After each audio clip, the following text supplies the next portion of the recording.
the Wu-Tang show, right? Which one?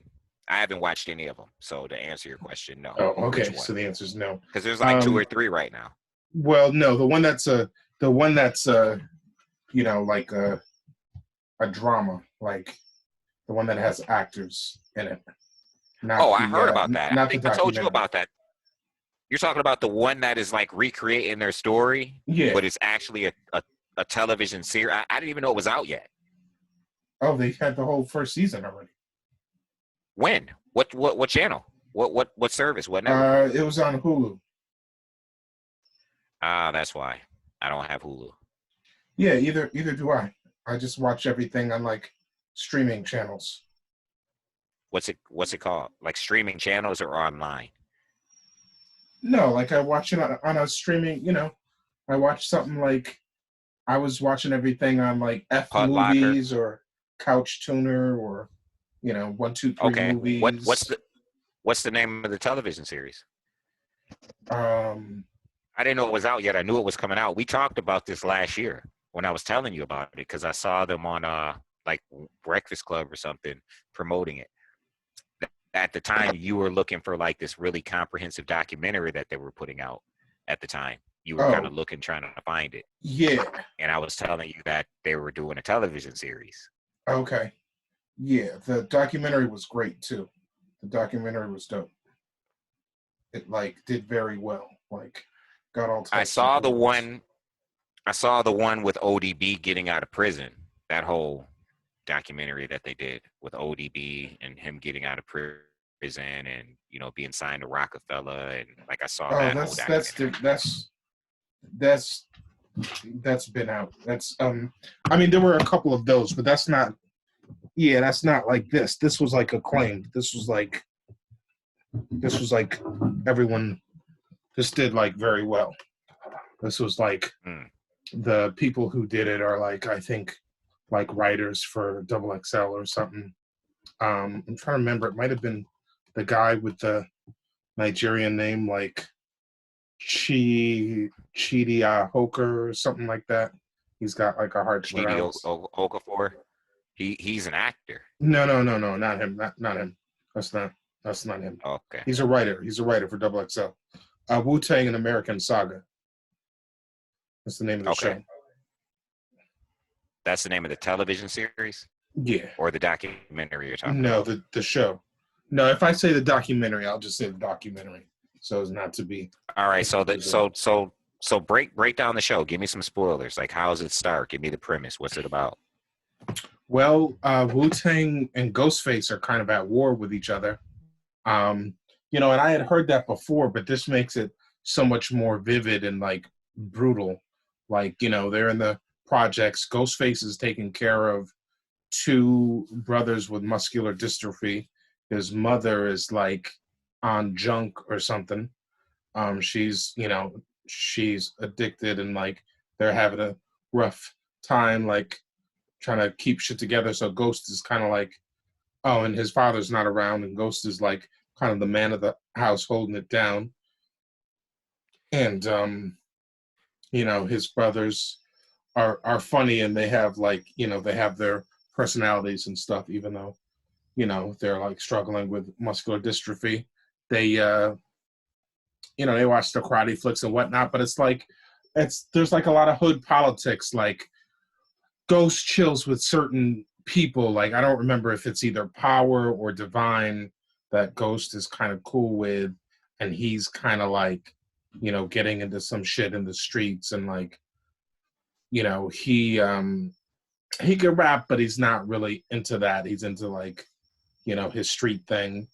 Now it's interesting. I don't want to. I want to just add this really quick. It's interesting because I watched you God's interview on the Breakfast Club, and he Okay. kind of breaks down because he was talking about the series coming out, and he kind of breaks down how like Wu was originally like pocket groups.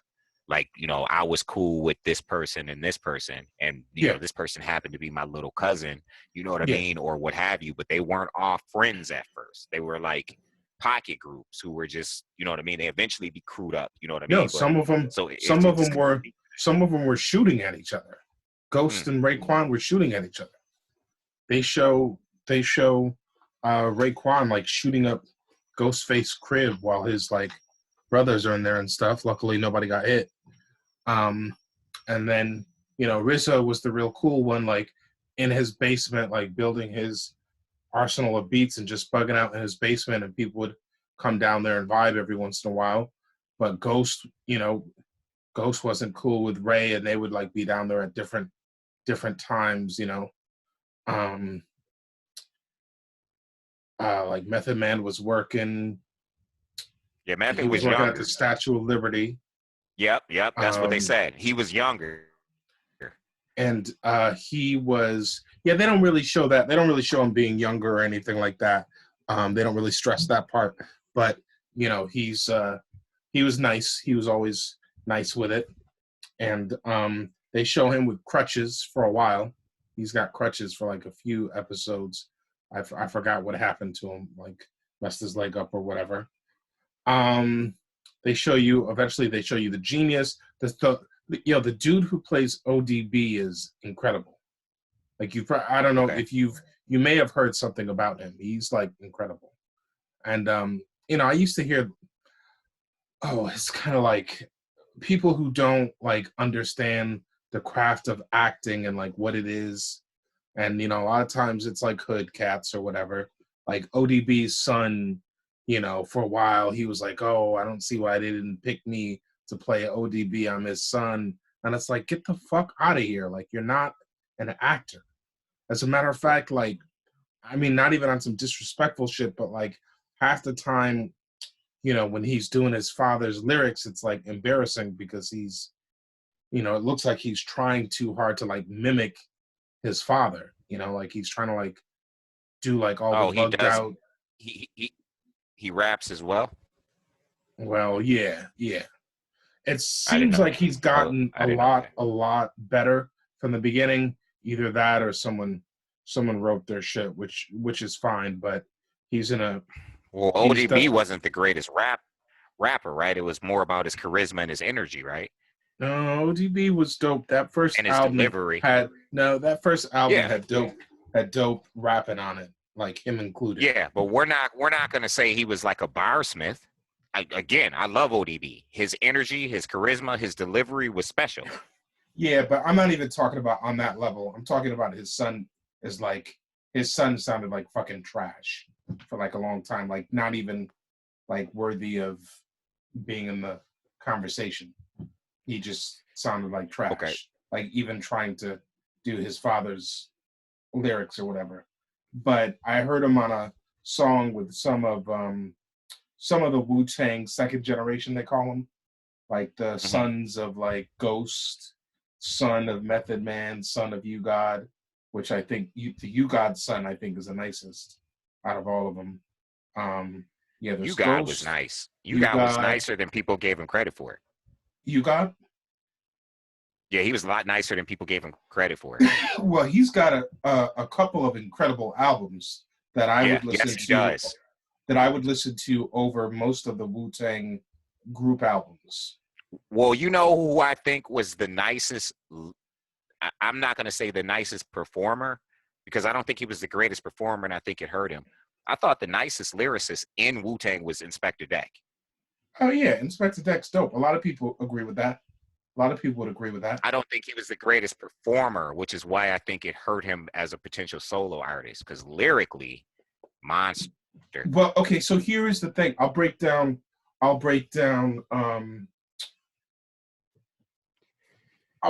Inspector Deck. Inspector Deck's problem is he would kill it. He would kill it on like a guest appearance, but on his Triumph. songs, he wasn't really rocking enough like charisma, or would I say he wasn't rocking enough concepts to do whole Mm-hmm. songs. You know what I mean? Yeah, I Like agree. Yep. sometimes we take for granted the amount of concept it takes to do songs or even Mm-hmm. albums. Now you could That talk. was a problem I had when I was rapping. Like I could drop a dope verse for anyone, but to actually conceptualize a song Right. and something that couldn't do it, didn't have the skill set. Yeah. So, I mean, that's something that ODB did incredibly on the first album, which he did have some help. He did have some help as far as writing. The Genius wrote bars for him. And I mean, he had the RZA's direction as well, because the RZA wasn't just a producer; he was kind of a director. You know what I mean? Yeah. Like he would direct them in the booth. Yeah. Yep. Go on though. Can it continue No, breaking down Deck? I that's just want very to true. say. So, okay, so Inspector Deck, right? So, yeah, he didn't have the, you know what? He didn't see, okay. All I know is Deck hit us with "I bomb atomically." Yeah, no doubt. Socrates So he's a 16 bar. He'll kill a verse. He'll kill a 16. So I think Deck suffered from the fact that his first album didn't come out when RZA was still directing everything, right? Mm. His first album didn't come out during that time. So by the time his album came out, he had good beats, he had good verses, he didn't have memorable albums, right? To me, some people like him, whatever. I wasn't checking for him all like that, but listen, I think Capadonna, same thing. That first album was lacking. The first one was incredible. The first one. I'm talking the second album. Oh, the Yin and the Yang was lacking. No, you're right. Cap kind of capsized. After the first one, definitely. So Inspector Deck. See, to me, like I had certain ideas for Wu-Tang members. I feel like I could have directed some of them, right? Inspector Deck sounds dope when you hear him over these blaxploitation sounding beats, because it does something. It makes you move in a certain way, and he kind of flows like effortlessly over it, and he weaves some kind of tale, and he gets to drop his metaphors and all his dope lines in there. And so, like the blaxploitation beat of it, it kind of holds it all together, and it kind of motivates him to spit in a certain lane, right? So he's telling you these pimp like thug stories, but in a very really intelligent gritty stories. Yeah, gritty stories of like a little bit of pimping, some drugs, some street tales. You could almost hear him on like the 1970s Superfly soundtrack. That's what I'm saying. That's exactly like what I'm saying. You could literally hear him. You know what I mean? That's exactly what I'm saying. And so he had a few beats like that on his album, and those were the dope ones. But as soon as he went back to the other beats, you're just like, these songs don't really move. So to me, I would have been like, okay, that's your concept.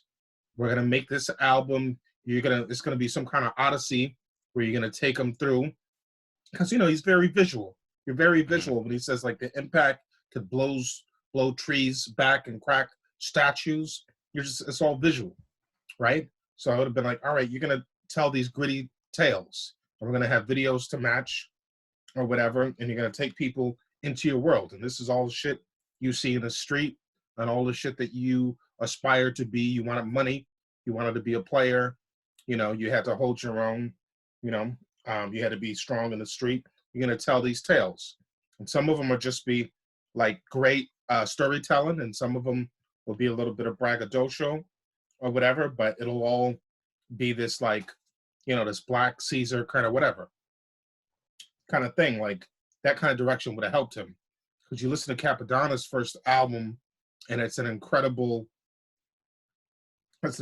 album. It's very cohesive. The beats sound like they go together, right? Even though they're different, and you don't get bored, like they sound like they go together. And his shit kind of sounds old, right? When you listen to it, some of he's got the black cowboyish kind of beat to it, and then he's got the old, Chinese Western kind of shit. His whole thing sounds like it's kind of like older. It's like a throwback to older times, but not like 60s or 70s like his brother Inspector Deck, but like going way back, right? Going like way spaghetti back to Western. Yeah, exactly. It's a black spaghetti Western. Boom. So that's what it is. So these concept albums do really well. ODB's album was like watching Pryor in his prime. The way he sets up the whole album, and he's talking to you and he's making you laugh. You listen to this album on a long car ride, and it goes great because it sounds like you're listening to incredible stand-up, right? Someone who's killing it, someone who's got you in the palm of his hand the whole time. But his happens to be set to music, and he happens to do things with his voice most MCs can't do, and do things with his rhythms most MCs can't do. So when you re-listen to ODB, he's just incredible. He just did shit nobody was doing, to where you can fast forward and be like, oh, now everybody wants to sing. ODB was singing back then. Now everybody, you don't know if they're singing or if they're rapping. They're kind of like on both sides of the fence. He was doing it back then, but he was making it sound raw, you know? So he had his whole concept album, and his brother sounded good on there. And even Master Killer, when he finally dropped, he had a great sound too. And so I think maybe it was RZA, or maybe it was Fourth Disciple, because they had some other talented producers who did really well. A lot of the people who worked on the Capadonna album, but maybe someone executive produced the whole album where it sounded dope. But that first round had good stuff. But getting back to You God, the keynote speaker is incredible. That came out in 2013. First time I heard him actually beatbox. I had heard him talk about it, and he said some stuff like, "Oh, you know, two of the guys from what's Black Thought's group, The Roots, kind of beatbox. I didn't really want to kind of step in that lane, but it's like there's not that many people in the industry that do that." So he beatboxes on that album, and he sings a little bit, and it's a real deep baritone voice, like I guess like you would expect, because that's how he raps. But like he sounds good, but he doesn't try to push it. He doesn't try to get out of his lane and sound corny. There's no horrible songs like Black Shampoo, which was one of the worst songs I think I ever heard. And it's a dope ass album. It's got I think Styles P might be on like one of the lead songs, called like The Train or something like that. And then he came out with another album in like 2018 called Venom. This shit is dope. This shit is a really dope album. It's like 18 tracks or something. And I heard him on a mixtape, like when I started fucking around with thatpiff.com a little bit on my phone. And I downloaded this incredible You God mixtape, and he's switching up his style on the tape like I haven't heard before. And he's doing like, he's jumping on other people's beats a little bit. He's spitting real fast. He's spitting in like double time, like triplicate flow. And he's doing like different stuff. And I'm like, oh shit, like, okay, You God is like way stronger than people understand or respect. He's really underrated. Yeah. I realized he was underrated. You know, I'd always listened to Wu-Tang, but it wasn't until Triumph when I realized, like, do you guys really even understand what You God is doing on this track? Like, he kind of gets lost in the shuffle, but man, I'm like, yo, this dude is really somewhere else with it. And you could tell, because you're talking about 9 rappers, right? 9, sometimes 10 rappers, right? And so you get, you know, obviously a couple of them have very similar styles, but then you get some distinct styles. And with the ones that have very similar styles, they're so good at it. And the ones that have distinct styles, they're so good at it that like 4 or 5 of them kind of just get lost in the shuffle. You know what I mean? Like with Method Man's very distinct cadence and delivery, you know what I mean? Or obviously Ghostface, Capadonna, you know, with their complementary styles, and even Raekwon, you know what I mean? With those 3 having very similar complementary styles, you kind of, and you know, You God didn't have as many bars as everyone else, but what he did with what he had, I'm like, oh, like those, you know, that's a great song. And the reason why I use Triumph is because, I mean, they've had some, you know, Cold War or Winter Wars. They've had some great songs that feature, you know, more than one of them. But Triumph really, like, they flex their muscles on Triumph. You understand what I'm saying? Like, they really flex their muscles. And You God, who does not have, you know, as many bars as some of the other ones, what he does with what he's given crazy, man. Like that Jungle Junkie, Vigilante, Tantrum, Death Wish, Catwalk, Squeeze Another Ant. I'm like, yo, like Yeah, it gets me hyped right now, dude. yeah. No, he's on it. Right now I'm getting hyped. Yeah, he's on it too. He's got his own visual. He's got his own visual style. His own poetic street way of speaking. Yeah, Like, yeah, when they're dope, they're real dope. And yeah, some of them, yeah. he came out with albums that weren't that great. So when that happened, people kind of discounted him. You know, Mm. he just truthfully had some albums Yeah, that weren't that great. yeah, yeah, yeah. He did. He did. He really did. So get back into the television series. Oh, so Take me on that journey. I don't mind spoilers. okay. Well, I mean, like I said, so some of them are beefing, some of them are in the drug game. So they kind of like, try to go through their drug thing a little bit, but what happens is what is it? Yeah, I don't know. I mean, a lot happens. A lot happens in the story. I can't really like I'm not really like one of those people that likes to take you through the whole thing. Just a lot happens. You get to see them like dodge some shady shit that happens in the hood. You get to see them. You get to see like the RZA and his element trying to deal with a whole bunch of different types of people, being humble, trying to like. You get to see him like be wise in his own way, like as a young person, um, and you get to see when his music is starting to pop off. You get to see him like purchase his MP3.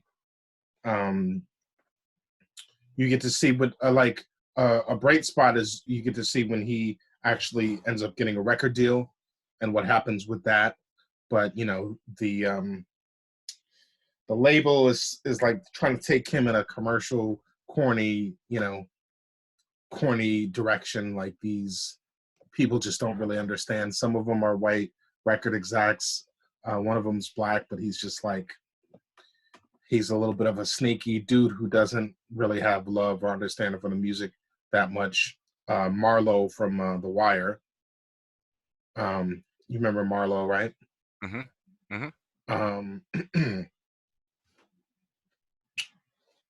you get to see Genius kind of do his thing. Genius did a little bit better as far as his record deal, but he didn't end up doing much with the first record deal, and then they all try to get on together, and the label wasn't really having it. Then you got to see how someone ended up hearing a tape, and Steve Rifkin ended up trying to like push them and whatnot. You get to see crazy shit that happened, like that Method Man had talked about on some of his raps, and had talked about, I think maybe his boy Case or something. If I don't do it for my Delph, I'm gonna do it for Case because that's my people. Mm-hmm. I think Case. I think it might have been Case, unless Case was locked up and not dead. But you get to see when the Staten Island police like choked one of their boys out to death. Mm. And that's kind of like a little bit of an eerie, what would you call it? A eerie like harbinger of like what ends up happening today with all the shit that goes on with police. Like the Eric Garner thing, because this also happened on Staten Island, but just like years earlier. Um, you get to see RZA's family and shit. I think was dating RZA's sister, and I think in real life they got like a child together or something like that. You get to see RZA before he really knew like the mathematics. One of the famous rappers from Staten Island, like before, that would have been like an OG to these guys, or maybe he wasn't from Staten Island, but one of the OGs checks RZA for like being on some mathematics shit and not really knowing it. But some people say that that's just done to spice it up a little bit because they would have already had knowledge of self by that time. So I don't know it enough to know it like that, but RZA does admit that they do have they do take poetic license with it. Like you see some of the fans are really annoying online and trying to like nitpick everything, and it's just like shut the F up and like watch the TV show and enjoy it, because it's like it's not going to be tit for tat, exact. That's just like what biographical piece doesn't, especially the moment you present it for public consumption, doesn't employ some sort of fiction. Yeah, it wouldn't be good. It wouldn't be good if it didn't. That would just be weird. It would just be weird if it didn't. That'd just be very weird. It's just got to tell you a story too, right? Yeah. We got to tell you a story. Yeah. We're not just going to give you an hour of an accurate depiction of people's lives every week. That's like RZA had something like it's got to tell you a story. RZA had something crazy like 12 sisters or something like that. Like they're not going to put all of them in there. They consolidated them down to like a few characters or something. Stuff like that. Yeah, you conflate 3 characters into 1 character. Yeah. They do stuff like that all the time. Yeah. When books get translated into film, they'll take 2 characters and just make it 1 character and remove the other one altogether. You know what I mean? Mm-hmm. They do stuff like that all the time. Yeah. It's just, we got to tell you a story too. We still have to entertain you, and we have to get enough ratings to validate or justify, having the show. Yeah, no doubt. It's just what it is, Yeah. And yeah, I get it. You get what's called the hardcore fans. Yeah. That, like you said, they want to nitpick every little thing. Now, I will admit, like overall, it's a great show, but there are some parts that are better than others. Mm-hmm. Like I would say, Ghost is cool, but he's a little bit, he's I can see why maybe some people are like, that's not really Ghost, but it's an interpretation that I could rock with, Mm-hmm. Ray is on point. Ray is did you watch that hip hop show that was on Netflix about like how hip hop got its start? No. What was it called? I'm aware of the show though. Okay. Yeah, there was one of the main dudes. It's more of a docu series, right? Docu-series. Well, what does docu-series mean? It's more of a documentary type television series rather than a actual series with actors playing roles. No. The one I'm talking about on Netflix is like, it's I can't remember the name of it. It was like, it ended up being canceled after 2 seasons. It was like the most expensive like Netflix show or something. It was dope. It was produced by Nas. Then I'm not aware of it. It was a really, really dope show. It's interesting. I used to be a nitpicky fan. Okay. And what I mean is, you already know where I am and where I stand on, comic books and my love for comic books, for that medium and all things comic books. Yeah. So I was that fan, especially because, I'm an X-Men fan. Okay. So, I hate the X-Men movie series. I hate the entire franchise. I hate everything about it. I'll never change my stance on that. That having been said, when Marvel became, the powerhouse that it is, the MCU, the Marvel Comics universe, the movie universe, became the powerhouse that it is, I started to realize, like, growing up reading comic books, if 10,000 people read comic books, 1 million people watch movies, right? Mm. So, when you put out a movie, you can't please the 10,000 people that read books. Like, that can't be your goal. It has to be to draw the other 990,000 people who don't read comic books. Mm-hmm. And so from that perspective, and I used to be very nitpicky. I'd be like, this character wouldn't do this, or this isn't how this character is, or isn't what really happened in the comic book. Like I used to be that nitpicky. But then, as these movies progressed and became more successful, I realized I can be a fan of these movies for what they are and still be a fan of the comic books. And I look at it like, with these movies, this is not the same universe as the comic books. They just draw on or use characters from the comic books to tell similar stories. Yes, certain stories may parallel the stories in the comics, but they're going to take a different type of creative license and tell you a different story because they have to appeal to a broader audience. Yeah. And I'm good with that. And I don't even make those arguments anymore when people are like, oh, they wouldn't happen. I mean, I'll do, I have a comic book Facebook group, and, if we're going to have a hardcore conversation, sure. That's always fun to have, right? To really talk about what really happened and, from an insider perspective. But I'm able to say, okay, well, these movies aren't in the same universe. Right. Picture these movies like standalone comic books, right? And everything that happens in these movies are canon to this particular movie franchise. Doesn't have to be canon to the comic book. You know what I mean? If Hulk gets his powers differently from the comic book, well, it's because in this movie franchise, this is now what is canon for this growing movie universe. You understand what I'm saying? It doesn't have to be what happened in the comic book.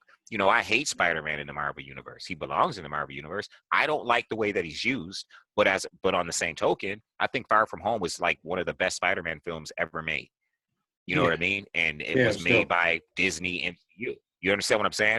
Again, as a hardcore fan, I don't like the way Spider-Man is used in the MCU because he's like an Avengers flunky. He's not an Avengers flunky in the comic books. You understand what I'm saying? Like he's just not an Avengers flunky. In the Marvel Universe, he is. Okay, I can accept that. The hardcore fan in me is like, However, I'm such a fan of the comic book medium that I'd rather be happy seeing my favorite characters on the big screen than not seeing them on the big screen. Like I'm glad they're on the big screen. The only exception I make is X-Men. That was just an atrocity. Like they really just tore that franchise apart and gave me a product that isn't even remotely close. You know what I mean? To what I grew up reading and what so for me, it's like you went so far, you're in another sport. You know what I mean? Like you're not even in the same sport. In many cases, these characters are just the characters in name. And not only that, I just don't think the X-Men franchise was cast very well either. I mean, who I hate? I think at the time. I hate? Me too. Yeah. You're not a Halle Berry Storm fan, nor am I. Man. Yeah. She just doesn't have enough strength to care. Halle Berry is great. So I don't want to get on here and knock Halle Berry.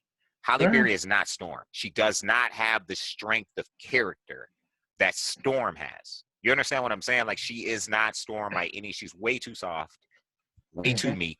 Like you're not Storm. You're not Storm. You're just not Storm. Right. Anna Paquin, her face is so punchable. She just has one of the most punchable faces. And to make her be Rogue, that really bothered me because Rogue is my favorite character. And I love the X-Men. Rogue is my favorite X-Men. However, you know how I feel about Storm. I think Storm is the most important character in comic history. Oh, Storm was always dope. Storm was dope. Not that she's just dope. I think her significance is greater than any other character in the history of comics, next to Superman, obviously, because we're not talking about superheroes without there being a Superman. You understand what I'm saying? Yeah. After Superman, like Superman is the model, right? You're you're either copying Superman or you're trying to create something that isn't Superman. Superman is the hardest problem in comics because you're either going to copy Superman on some level or you find yourself with the task of trying to create a hero that is not Superman and cannot be compared to Superman. That's always the task if you're a comic creator. You understand what I'm saying? And somehow you either go far away from it or you find yourself with some overlap. like Batman was a specific attempt to not copy Superman, to do Right. something different, extreme opposite. You understand what I'm saying? But Sure. in most cases, I mean, the Incredible Hulk isn't a copy of Superman, but he overlaps Superman, right? Only because Superman was done first. So when you take the super strength or the things that the Incredible Hulk can do, they parallel the things that Superman can do. Yeah. Yes, he can't fly. Yes, he can't shoot beams from his eyes. But the model of a super strong, nigh invulnerable character starts with Superman. You see what I'm saying? So even Rogue, whose powers are vastly different than Superman, she also can fly. She's also invulnerable. She also has super strength. It's kind of hard not to, because Superman was the first, any of those powers, if you got a character that can fly, well, Superman flew first. Right. You see what I'm saying? Like, if you got a character that's strong, well, Superman was strong first. So Storm, on the other hand, while her ability to fly parallels Superman, we're talking about a black woman. You understand what I'm saying? Who at one point in time was the front man of the hands down, without a shadow of a doubt, most popular book in all of comics. Yeah. All of comics. Period. Like, without a shadow of a doubt, no argument, hands down, the X-Men were, before Marvel went bankrupt, there was no comic book on earth that sold more copies than the X-Men. There was no comic book that was more popular than the X-Men. And for a long time, the front person for this team was this black woman who, had been worshipped as an African goddess. She grew up as a thief in the streets of Cairo. Like, I was about to mess you up me, real quick too, but I was about to mess up real quick. What you mean? I was about to be like, oh, and they had the best theme song too. You mean for the cartoon? Yeah. Yeah, that show was. Yeah, that show was great. I never watched it. Oh, that show was great. I wonder what you would think of it. I wonder what you would think of it. I was in Germany. Well, I tried. Everyone tells me it's great. So I tried to watch it on Disney Plus. And the problem is I'm so used to modern tech, modern animation, that when I watch it, it's just like, it's so old and choppy, and you understand what I'm saying? It's like watching the first. It's like watching the first Simpsons episode when it's all funky. Yeah, I just can't get through it. You know what I mean? And everybody tells me it's great. So I'm not one of those people.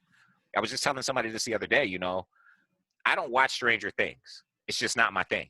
But I'm not going to hate on it and say it sucks because I don't watch it. Too many people think it's great, so it must be great. It's just not my thing. It's kind of like when people get on Facebook and they're like, oh, yeah, I'm one of the few that don't watch Game of Thrones. Who can share this? As if this is cool to say.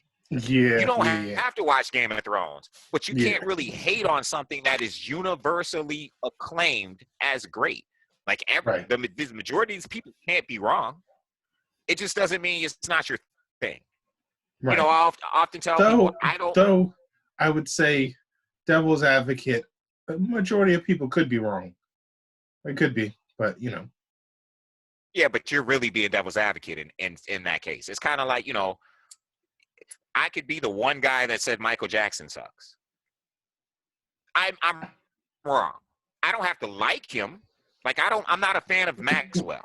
I'm not going to tell you Maxwell can't sing because he doesn't do anything. It's just not your taste. You understand what I'm saying? Like, it's not my taste. I'm going to recognize, yes, this guy can sing. Yes, he's just not my thing. You understand what I'm saying? Yeah. Well, you know why I think people get into that sometime? I mean, besides maybe a superiority complex and feeling like maybe you're better than other people because you have like some kind of superior taste, sometimes it just feels like the masses are the masses and they mindlessly, follow each other.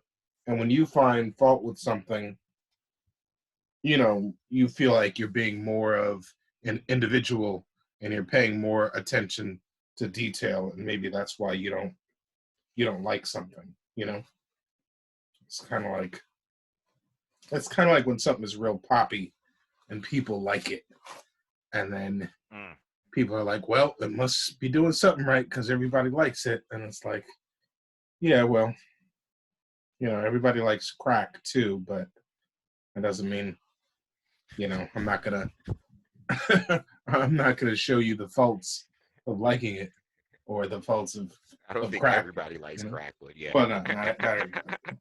Not everybody. But no, yeah, I think you're right. There's this superiority thing, and it's done like, come on, man, you're not cool. Right. If I get on and I'm like, I'm the one person that doesn't. I never watched an episode of Stranger Things. How many people can say this? I'm not cool. Yeah, no, that's taking it to another level when you say something weird like how many people can say this, or Yeah, how many people are going to repost yeah, this. Like those mild yeah, threats and weird phrases always rub me the wrong way. yeah. Like Those whenever someone, underhanded shots. yeah, whenever someone, sends you something in your inbox or in your messenger and says, "Oh, I bet a lot of people won't repost this," and it's even if it's a positive message, which a lot of times it is, just because you try to like play the manipulative hand, I'm not going to repost it.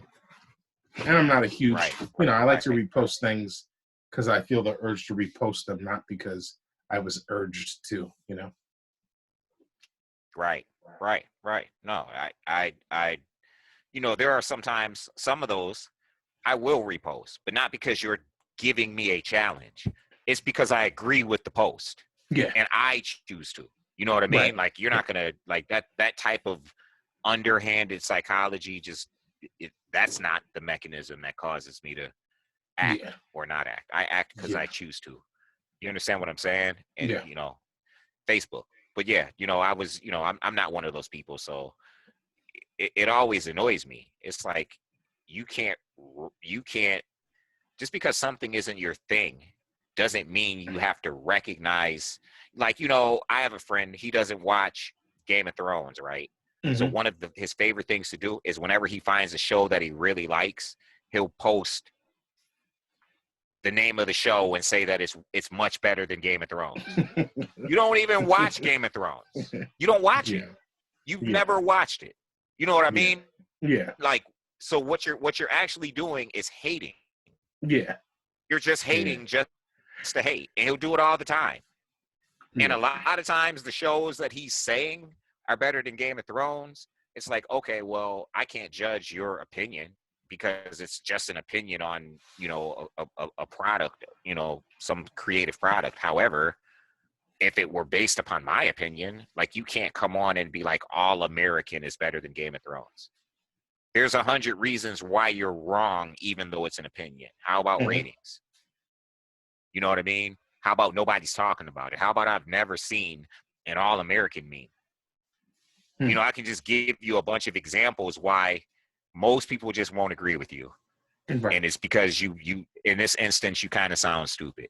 Like But what are you saying better? What are you using? What are you measure? What's your measurement? Is it just your opinion?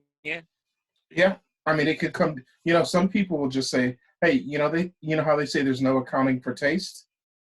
You just be like, you know what? I have very good tastes, and my taste is different, and I therefore, you know, I'm Yeah. I have very good taste, and I trust my taste, and that's that. Can't really can't really argue it. I mean, you could if you You wanted to, can't. but You can't. You can't. like for But when you me, make a bold statement, yeah, if you make a bold, like that, you're asking to be challenged. yeah, You know what I mean? Like you're asking for someone to argue with you, and then I don't have to respect your taste, right? or Because or it's kind of or you're kind of just it's kind of admitting, cheap. or you're just admitting that you see it in such a way that it's impossible to argue with. That's like, okay, I mean, Okay, I mean, I guess but let's look at We could break you down and be like, do you really have good taste? We could break you down and be like, no, right. you don't. Look at your shoes. Look at Well, your, you know. if you ask me to challenge your taste, I'll break you down differently. Like if you're asking me to challenge your taste by making this comparison and putting it in the form, informing the statement that you form in Yeah, order to make the comparison in the form of a challenge, well, then I don't have to respect your taste. You right. can't fall back on, well, I just have good taste because you issued a challenge based upon your opinion. So Hmm. then I can say, well, let's see how your opinion holds up compared to what we know to be fact, not opinion, right? So then I can say, well, how is the show rated? How many viewers does it get? How many, you understand what I'm saying? Like, how many fan sites are dedicated to this show? How many, like, I can now start throwing actual facts at you, which again, they're all based on opinion. Well, yeah, see, my Like when you problem, say All American is better than Game of Thrones, what you're actually saying is this Netflix show, which has 2 seasons and isn't even the hottest show on Netflix, is better than the most successful cable television series of all time. yeah. Well, once you put the words Netflix and show together, you kind of already lost. Because, like, let's keep it real. Netflix produces, well, I mean, they do well sometimes, but other times they produce some shitty shows that are successful shows as far as people watch them, but like most of the Marvel turned shows on Netflix were shows that would have been great if they had 5 episodes. But you can't make the amount of money that you want to make off of 5 episodes. So whoever runs Netflix is going to be like, well, we're going to pay you such and such if you can give us 12 episodes. And they'd be like, okay, I want that money. But when I watch your shit, like a lot of shit starts to be like repetitive. A lot of the sets, you know, like I've seen them on the same sets over and over. Like a lot of the shit just seems like amateur hour. Now, they only had 2 great Marvel shows, in my opinion. Just 2. Okay. Daredevil and Punisher. Yeah, but yeah, we definitely agree. We definitely agree on Punisher. We definitely agree on Punisher. And I was surprised that Punisher turned out that good. But they kept it dark, and they seem to keep it moving. But if you watch, you can tell why these shows are not good. You can be like, you know, it's like the Wu-Tang album 8 Diagrams probably would have been good if it was like a, which one's the, if it was an EP, if it was like 5 tracks or something. It could have been great if you took the 5 best tracks, right? But the others weren't good enough. So it's like the same with these shows. It's like, it takes a lot to, because, you know, each show is like an hour long. So by the time you put 2 shows together, you've written a whole movie. Now you got to like keep doing that and doing that and doing that. And if that's not your forte, if you're good at writing a good double feature, like 5 hours worth of content or 5 episodes, and they're like, no, we need 12 episodes, and you try to like do something you're not good at. Like, to me, that's most of those Marvel shows. Even Luke Cage,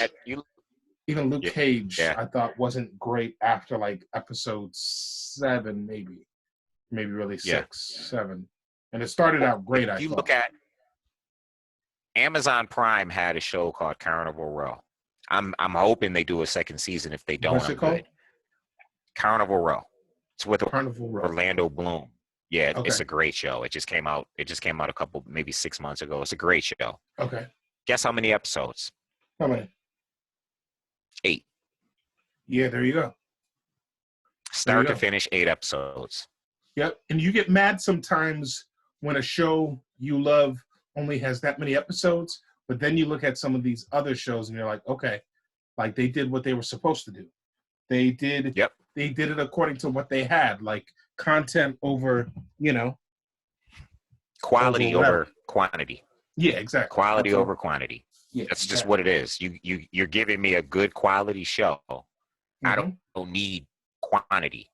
And I think that creators should have that freedom, right? But the problem is they're stuck with, you know, they have to meet, you know, obviously they got to get ratings. They have to make networks money. Yep. You know, but I think creators should have the freedom to just be able to tell the story. Here's a story. It's only going to take me 8 episodes. Yeah, it happens to everyone. Method Man said it happened to him.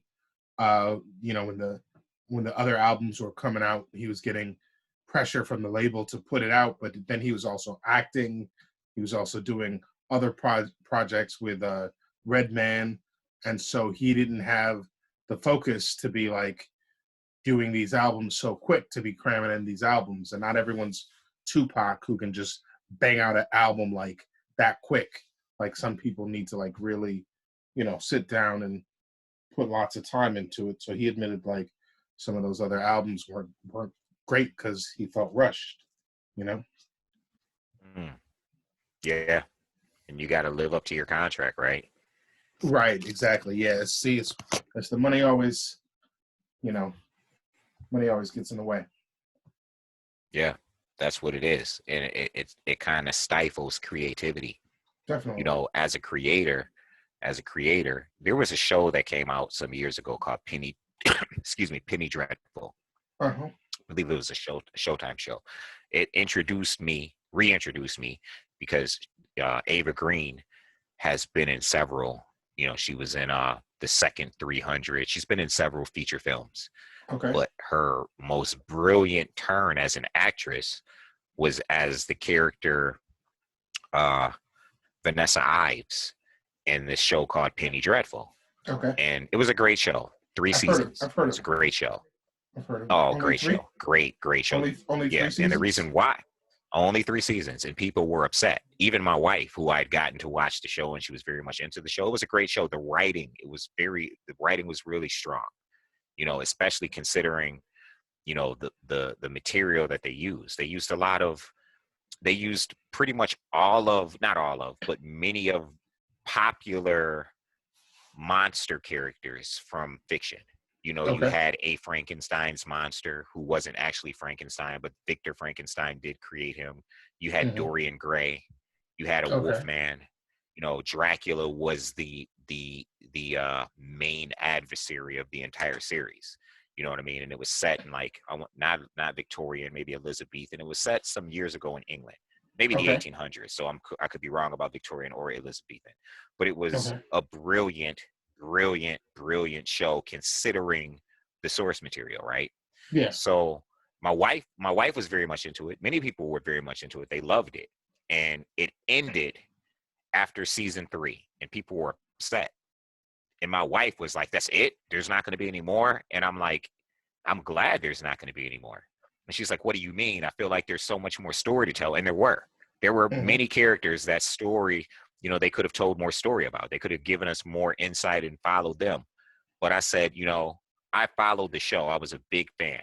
And the director said, once he removed Vanessa Ives, who dies at the end of season 3, when he wrote the first season, he didn't expect it to go 3 seasons, because that wasn't the story he was trying to tell. So when he killed off this Vanessa Ives character at the end of season 3, he said, there is no more story for me to tell without her. Yes, all these other characters have interesting stories that I could follow, because he had woven all these characters into the story. But as a creator, he didn't want to tell any more stories once her story ended. Yeah, he didn't want it to be focused corny. around her. Yeah, right. He didn't want and it to be corny. I co-sign that. I wanted more stories. Selfish Ish definitely wanted more stories in this world. But Ish, who supports the creator because he is a creator, I get it. I don't want you to be forced to tell stories that you do not want to tell just because other people want your story. Other people want more story, or people want to make money. No, as a creator, when I'm done, I'm done. When I tell the story, I've told the story. I don't want anyone to tell me, I want to.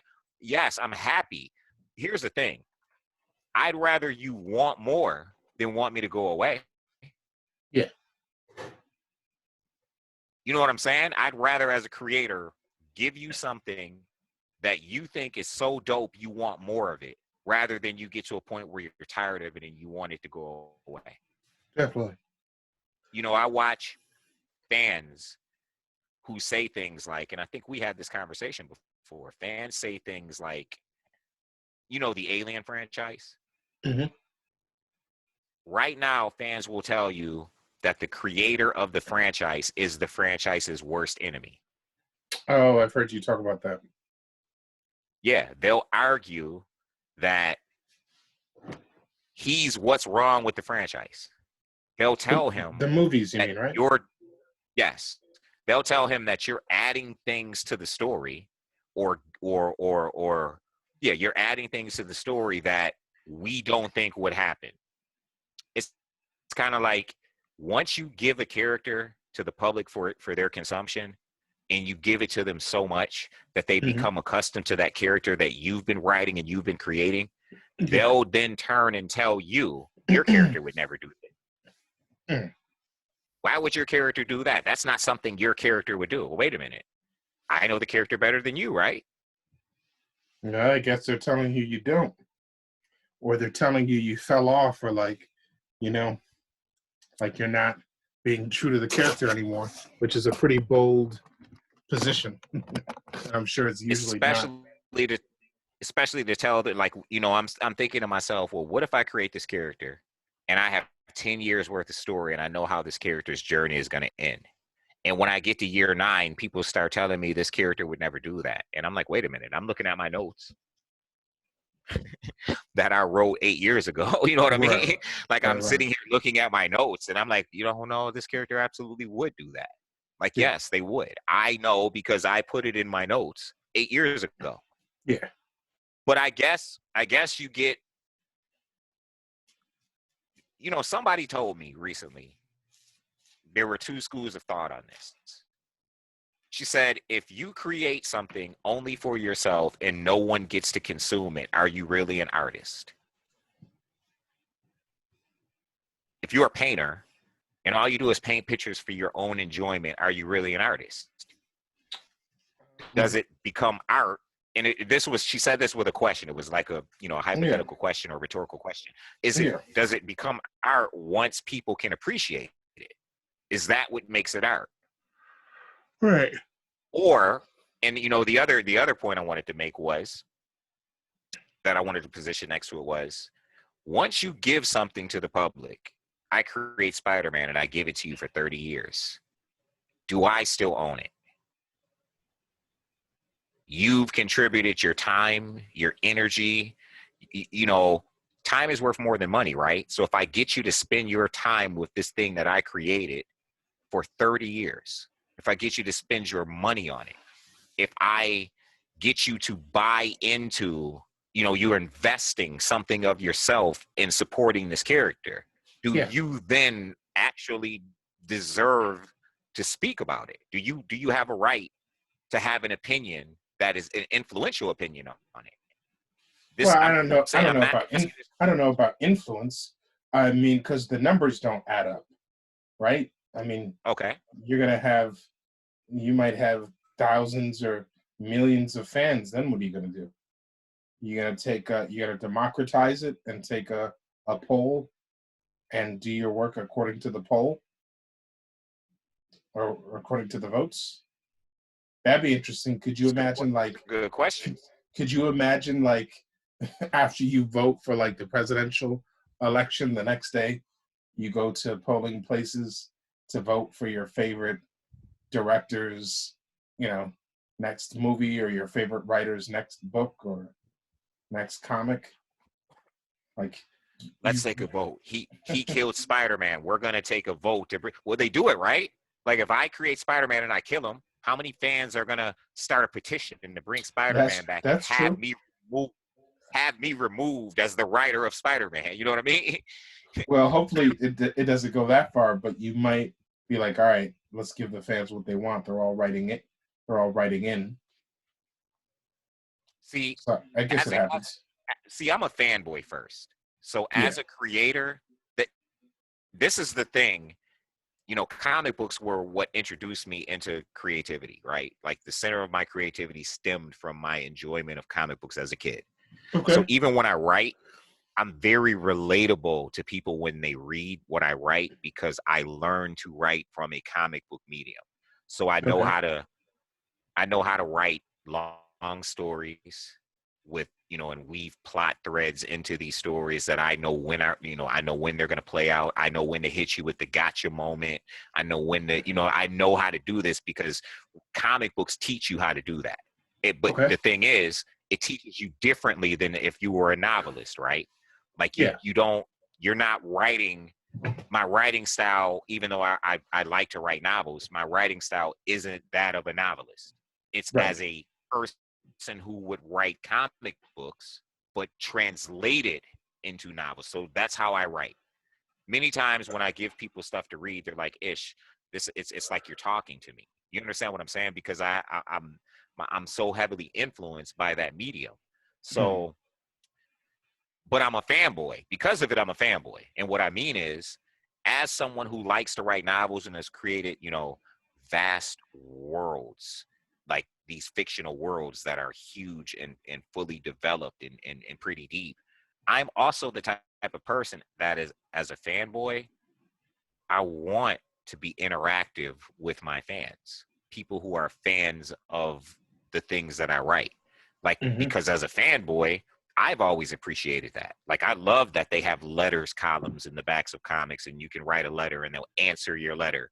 You understand what I'm saying? So Yeah. I definitely want to discuss this character, why you think this character is cool, why you think this character could beat this character, or why you think this character wouldn't have done that. Like, I want to talk about it with you. You know what I mean? Right. I want you to have a website where you're doing fan fiction of my character. And if I think it's cool, I'm happy with it and I'll promote it. Like, I would love for you to take a character that I have that's just obscure and I'm not really doing anything with, and for you to write, stories about it and play it out and draw pictures. And I'm going to be supportive of that.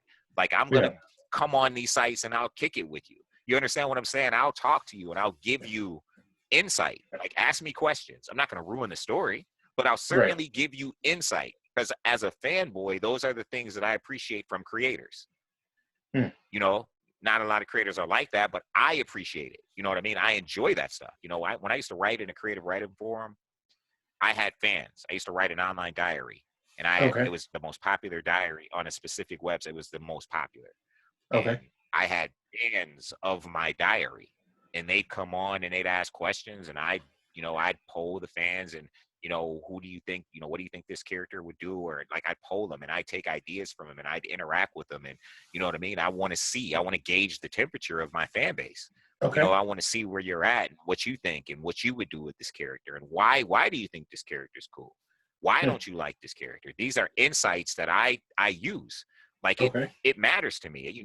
One of the things I told you before that I'd like to do is create a true villain, not the Darth Vader villain. I have a problem with the whole Darth Vader concept. I don't want to create that villain that's in that morally gray area where you think he's cool. I want Okay. to create that villain where there's something wrong with you if you think he's cool. Okay. You know what I mean? Like, I Yeah. want people to legitimately hate him because he's a true villain. And if you think he's cool, something is morally wrong with you. You Okay. understand what I'm saying? Yeah. But then I want to know why you hate him. Tell me why you hate him. You understand what I'm saying? Let me know. Yeah. So I know that I'm doing my job. Like, why do you hate this guy? Why do you like this character? I don't like him. And I'll tell you, like, I have characters that I write that are cool that I don't like. My main character and my greatest, most important work, I didn't like him for 6 or 7 years. I just didn't like him. So I'd write around him because he wasn't relevant right away anyway. But he was the person that was going to ascend to prominence within the story. I Okay. just didn't feel him as a character. Like, he Sure. didn't speak to me. When I wrote him, it was yawn. Like, he just didn't appeal to me as a character. You Yeah. understand what I'm saying? Like, he just, oftentimes writers will tell you their characters speak to them. Right.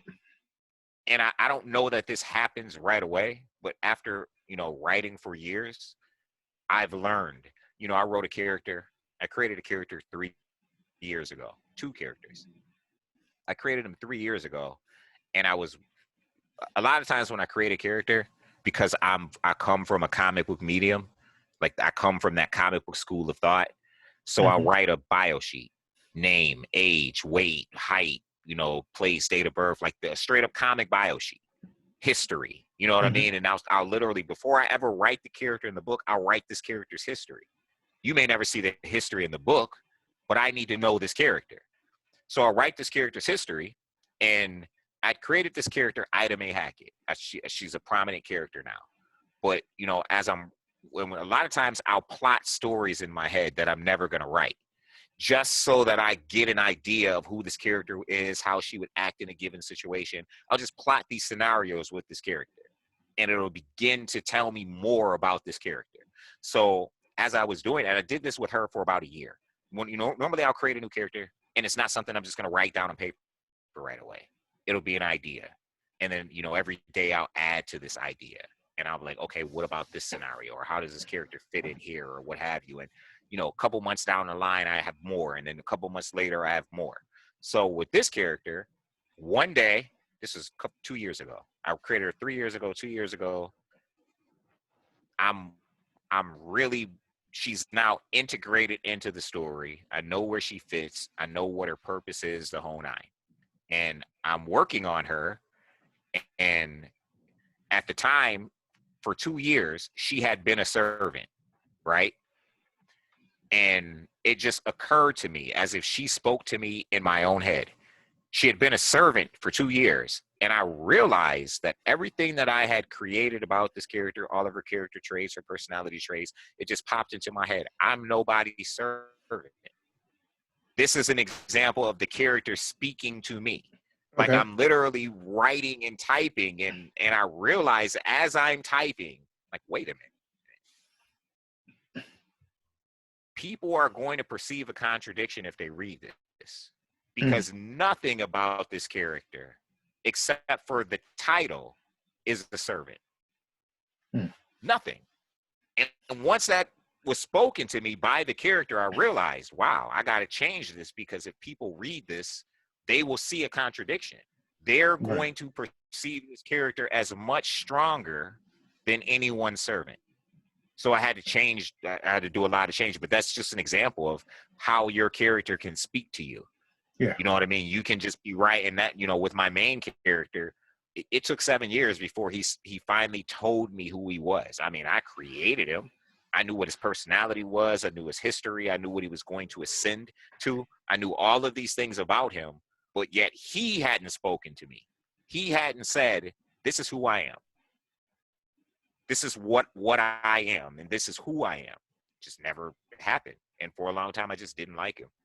A lot of characters that I'm not a particular fan of. That doesn't mean you won't be a fan. You understand what I'm saying? I'm just not a fan of some characters. And it's okay. My wife will read my stuff and she'll be like, I really like this character, and I'll be surprised. I'm like, really? You know, I remember I killed a character off and it bothered her. And I'm like, why? And she was like, because I really like this character and I think a lot of people will like him. Why did you kill him? And I said, I killed him because he was really a vehicle with which to pass the story, you know, to get from point A to point B but the problem was he was a vehicle that was driving throughout the entire first book. He was driving the car, so to speak. So I was done with him, right? So at the end of the book, close to the end of the book, I kill him off. I'm done with you. I don't really have any use for you, and I probably don't have any use for you in the future. So I kill this character. And it made sense for the story. I just didn't do it just to gratuitously kill the character. It made sense. And, you know, she said to me, she still talks about it. She says to me, Ish, you know, he was a great character. And I'm like, okay, what I like to do is in between novels, I like to flesh out the story by giving you these little novellas, right? Where I take a character from the story and I'll give you a story with them, their history or what have you. You know, they may be alive, so I'm like, okay, I'll just do one for him. Because she was like, Ish, a lot of people are gonna like him.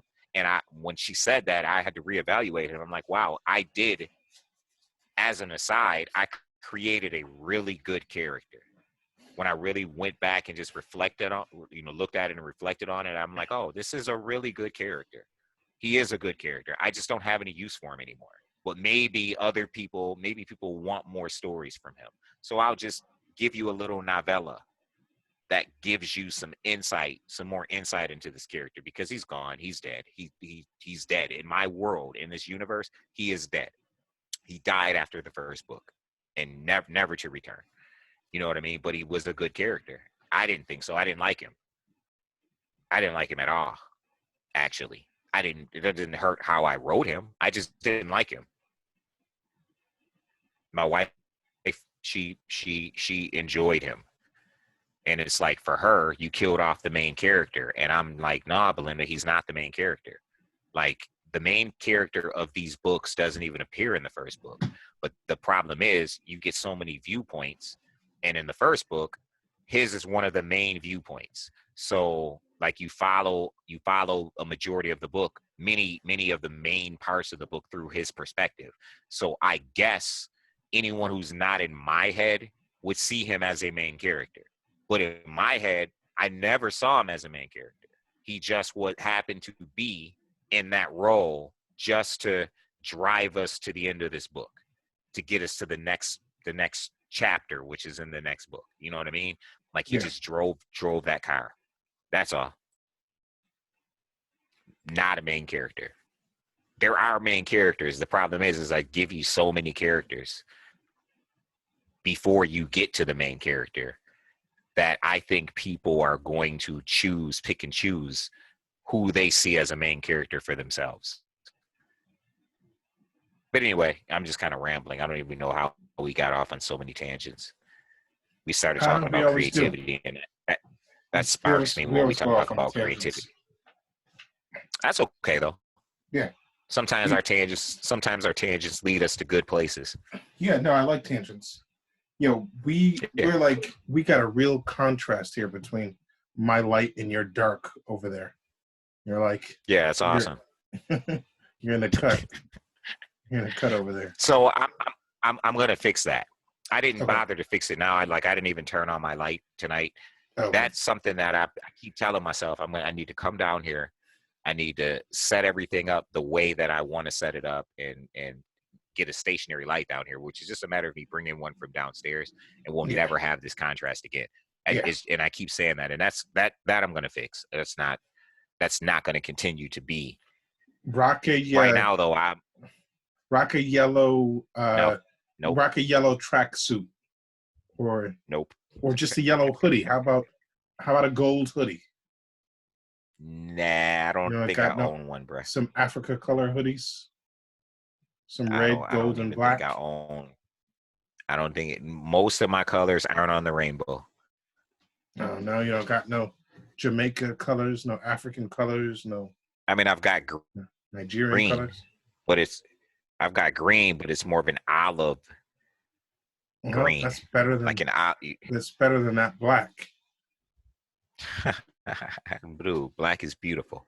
Yeah, but not on cheap not on a cheap rendering of a video. No, on 460, 480 video, surrounded by darkness. So tomorrow, Saturday, are you working tomorrow? Just for an hour and a half. They got you on the weekend, huh? Yeah, it's always something. From like 12 to 1:30, I think. Saturday, what a day. Cruising all week with you. These days are ours, happy and free. You know that, happy days. Mm-hmm. These days are ours, share them with me. Goodbye, gray sky, hello, blue. Come on, you didn't watch Happy Days as a kid? I watched that a long time ago. Long time ago. You're the singer. You're the singer on this all-star team. Oh yeah, the Jewish guy pretending to be Italian. Hey, that's acting. See, they didn't worry about all that. The guy was acting. He did his thing. They didn't worry about it. They didn't worry about a lot of things back in the day because a lot of people just didn't have voices, right? Yeah, so we don't got to worry about it. That's true. There's a lot of people without voices, so we don't got to worry about it. The 80s was so belligerent with what they gave us on television to consume, like belligerent. Right? We were just Happy Days was the 80s. Happy Days was the 80s? I think Happy Days was like the 70s. I think it was like the 70s, but it was based on the 60s. It was based on the 50s. 50s, okay. Yeah, it's based on the 50s. 60s was revolution and like freedom and hair and all that. The 50s was more like, I don't know if it was the 50s though, because you got to think Laverne and Shirley was a spinoff of Happy Days. So check it. Happy Days is definitely the 50s because you got the whole leather jacket going to I mean, no diners. argument.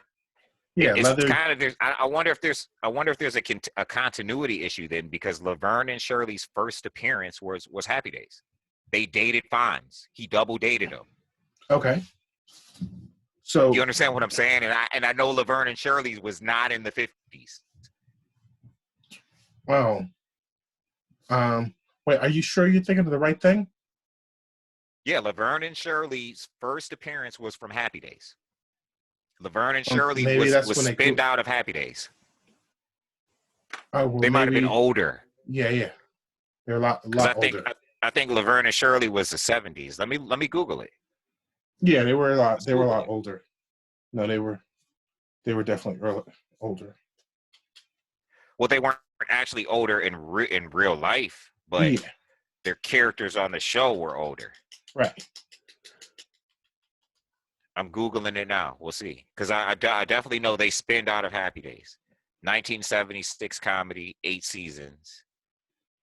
Making our dreams come true. We're gonna make it. I used to like Laverne and Shirley, bro. Yeah, I used to rock with that.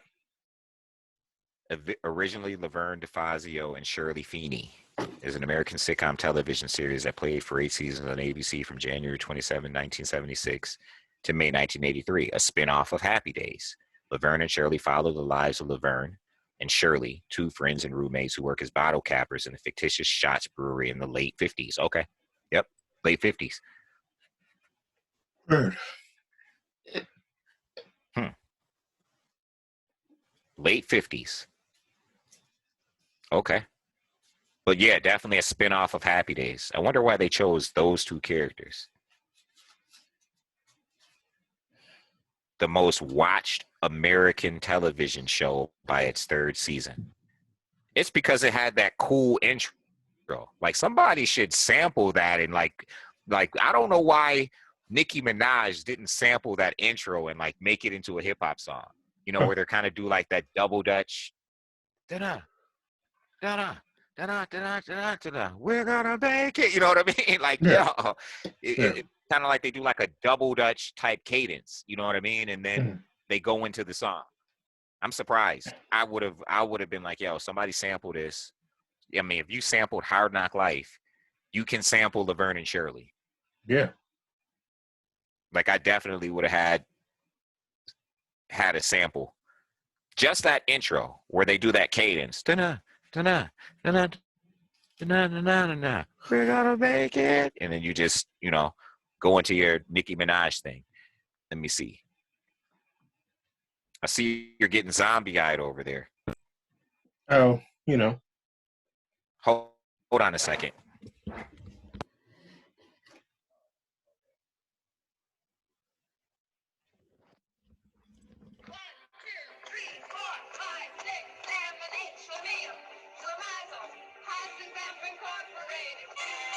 Yes, 1, 2, 3, 4, 5, 6, 7, 8.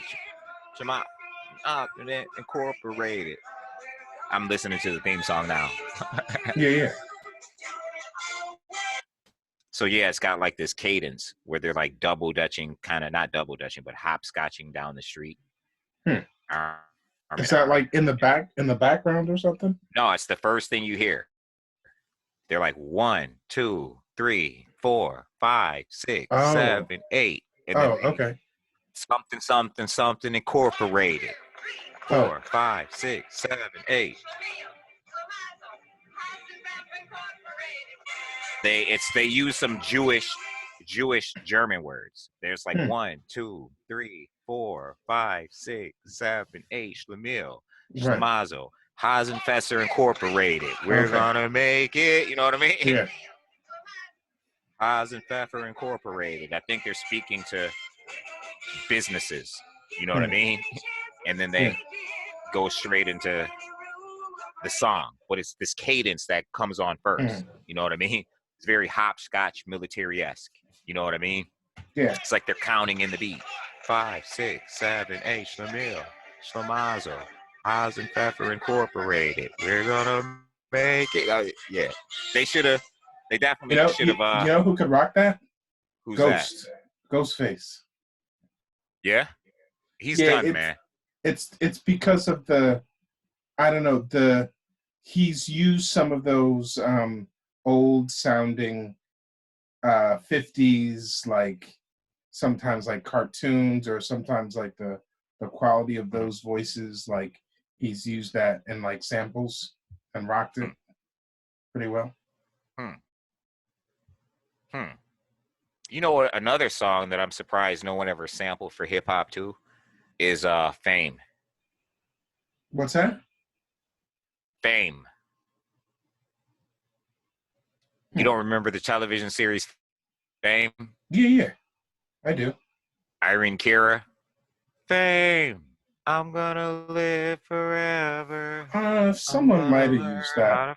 Somebody remade the song. I think someone remade the song. Yeah, I thought maybe somebody. Because they remade the movie in the 2000s. No, I'm not talking about anything like that. All right, I think I'm gonna go to bed early tonight. Okay, that's good. I gotta hit up this work tomorrow and then be alive afterwards. We'll get on tomorrow. Okay, cool. Hopefully, I see people were responsive. I saw Dwayne checked in. Otis checked in. So when did Dwayne check in? Dwayne was on the. He didn't say anything, but when you posted the video, he came on Facebook Messenger. Like his icon popped up, so he saw what we were discussing. Oh, okay. Okay, cool. So he saw when I said I didn't like the name. I liked the other name of the show better, and he saw all of that. Oh, okay. So cool. Yeah, I see he popped in. Otis popped in. Yeah. So hopefully this will pick up. Okay. Word. And this got recorded too. So. Okay. All right. Holla. Okay.